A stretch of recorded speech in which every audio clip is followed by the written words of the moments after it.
Going to turn our attentions to the international newspapers now. Nick Rushworth's with me here on set. Apparently, starting in the US, there's some kind of TV debate coming up over there. Is that right?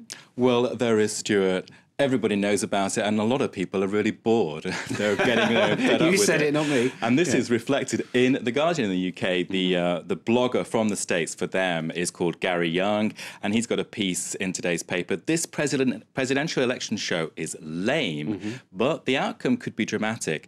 Now, he's saying that Obama, this time around, is lacking vision, and Romney is having visions a go-go, including, I quote, of free market unicorns galloping under tax-slashing rainbows. So Gary Young in that piece is saying, yes, the show is lame, but the fight has become very interesting. They're neck and neck.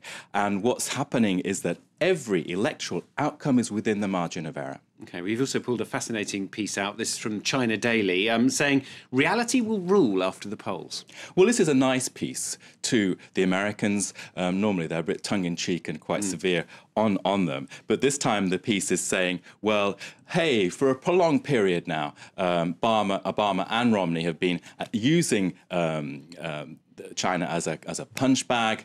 Basically, what they're doing is using Washington as a scapegoat for all kinds of economic woes in the States.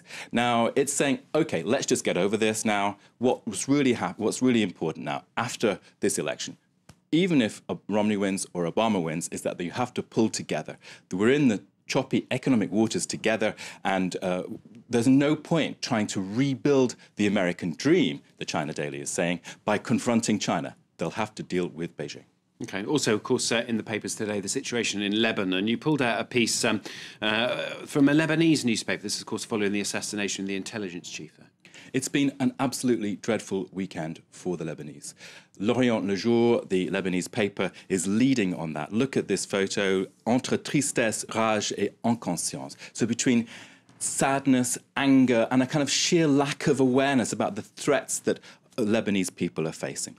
The editorial in L'Orient Le Jour, also very emotional today, saying, let's keep a lid on this, guys. We must not go into a revenge mode. We've been there before. We've been in difficult times.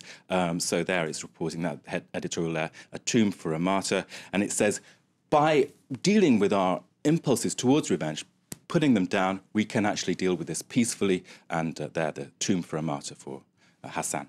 OK, and finally, Nick's pulled out this story. This is the Spanish story. Mariano Rajoy, the Conservative Prime Minister, having a bit of a kind of mixed bag, really, of results in regional votes.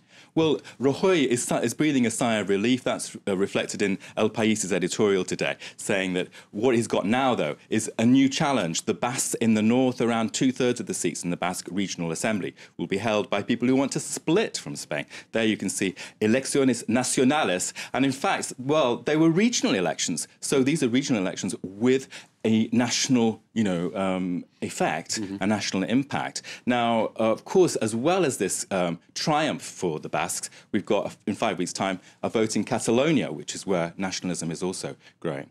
The Gara, which is the Basque nationalist paper, is euphoric. It's saying there's been a landslide.